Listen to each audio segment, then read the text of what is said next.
संगम नगरी प्रयागराज में इस समय हम चौक सपा कार्यालय में, जहाँ पे मोहम्मद शारिक का माला पहनाकर स्वागत और सम्मान हुआ है। ये अपने कार्यकर्ताओं के लिए, हमारे अपने अध्यक्ष के लिए, अपने राष्ट्रीय अध्यक्ष के लिए क्या संदेश, क्या कहना चाहते हैं? देखिए, सबसे पहले मैं आदरणीय राष्ट्रीय अध्यक्ष श्री अखिलेश यादव जी का बहुत बहुत शुक्रिया, माननीय श्यामलाल पाल जी का तहे दिल से शुक्रिया अदा करता हूँ कि जो उन्होंने इतनी बड़ी जिम्मेदारी से निभाई और मेरे नगर के जिला के अध्यक्ष रविंदर जी और उपाध्यक्ष जिला जितने भी लोग हैं उनका भी मैं शुक्रिया अदा करता हूँ, क्योंकि जिस तरह से उन्होंने मुझे सलीका और तरीका बताया। 18 सालों से मैं राजनीति नहीं, लेकिन 12 साल से एक्टिव राजनीति हूँ और जिस तरह से बूथ से लेकर के सेक्टर से लेकर के विधानसभा के विभिन्न अधिकारी के रूप में मैं रहा हूँ, जिम्मेदारी मिली है, उसके लिए कड़ी मेहनत का जो सिला आदरणीय राष्ट्रीय अध्यक्ष जी और श्यामलाल जी ने मुझे दिया, उसके लिए मैं बहुत शुक्रिया और ये जो पद है, ये पद तब पूरा होगा जब मैं इस पद की गरिमा को रखूँगा तो आने वाले चुनाव में कड़ी मेहनत करके पार्टी को ज़्यादा से ज़्यादा पीढ़ी के लोगों को जोड़ करके विजयी बनाने का काम करूँगा। 2027 में सरकार मोहम्मद शारिक समाजवादी पार्टी। मोहम्मद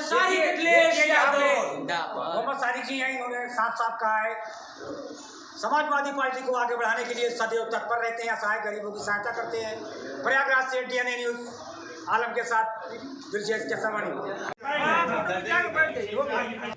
इधर देख और हमारे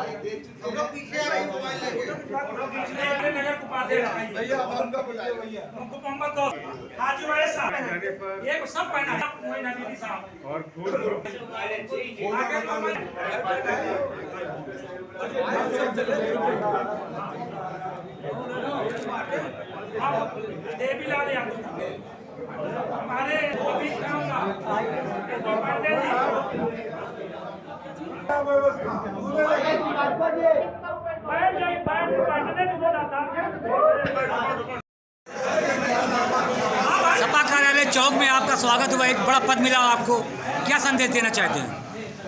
देखिए, पद बड़ा नहीं होता है, कार्य बड़ा होता है। और समाजवादी पार्टी ऐसी पार्टी है जिसमें कार्य करने वाले को इनाम स्वरूप जिस हिसाब से उसका कार्य होता है, उस हिसाब से उसकी उन्नति और तरक्की आदरणीय राष्ट्रीय अध्यक्ष श्री अखिलेश यादव जी तय करते हैं। और ये पद जो मुझे मिला है, और मुझे बहुत खुशी है कि मैं दक्षिणी विधानसभा से हूँ और हमारे महानगर के अध्यक्ष फिकार हुसैन जी, महासचिव हमारे रविंदर जी, हमारे विधानसभा के अध्यक्ष अजहर जी ने आज स्वागत का कार्यक्रम रखा।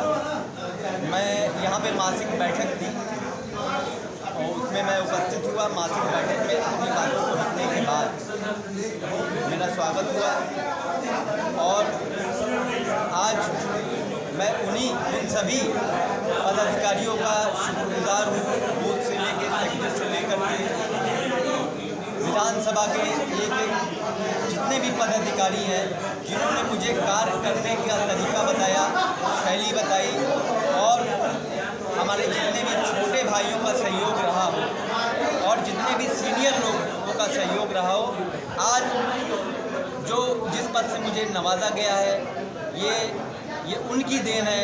मैं सारा श्रेय उन सभी को देना चाहता हूँ और जो चुनाव से पहले अहम जिम्मेदारी आदरणीय राष्ट्रीय अध्यक्ष जी ने और माननीय श्यामलाल पाल जी ने मुझे सौंपा है, मैं उस पद की गरिमा को रखते हुए अपनी पूरी लगन और मेहनत से अपने समाज को और PDA के समाज के बीच में जाकर लोगों को समाजवादी पार्टी में जोड़ने का कार्य करूंगा, जिससे कि फूलपुर का अभी उपचुनाव है।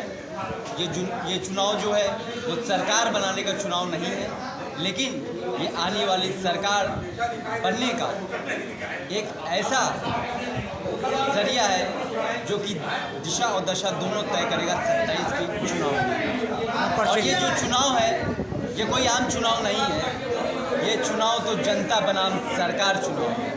और जनता, मैं जनता के बीच में लगातार जा रहा हूँ। पीड़ित वर्ग बहुत परेशान हाल है, दुखी है। और पीडीए का जो पिछड़ा दलित अल्पसंख्यक जो नारा, आदिवासी जो नारा आदरणीय राष्ट्रीय अध्यक्ष जी अखिलेश यादव ने दिया था, उसमें पीडीए का एक और भी वो निकलता है, पीड़ित दुखी आदमी। तो जो पीड़ित दुखी आदमी है वो आज समाजवादी पार्टी से जुड़ा हुआ है। और आने वाले फूलपुर के उपचुनाव में, पिछले लोकसभा चुनाव में हम लोग 18 से 20 हज़ार के बीच में हम लोग जीते थे। और अब की ये चुनाव में हम लोग दुगना या तिगने वोटों से जीतने जा रहे हैं। इस समय बीजेपी की नींद हराम है और वो सोच नहीं पा रहे हैं कि किसको हम लोग प्रत्याशी बनाएं। तो इसलिए अहम जिम्मेदारी मिली है और पूरी निष्ठा से पूरी जिम्मेदारी निभाने का काम करूंगा। समाजवादी पार्टी जिंदाबाद। मोहम्मद शालिक, प्रदेश सचिव, समाजवादी पार्टी उत्तर प्रदेश।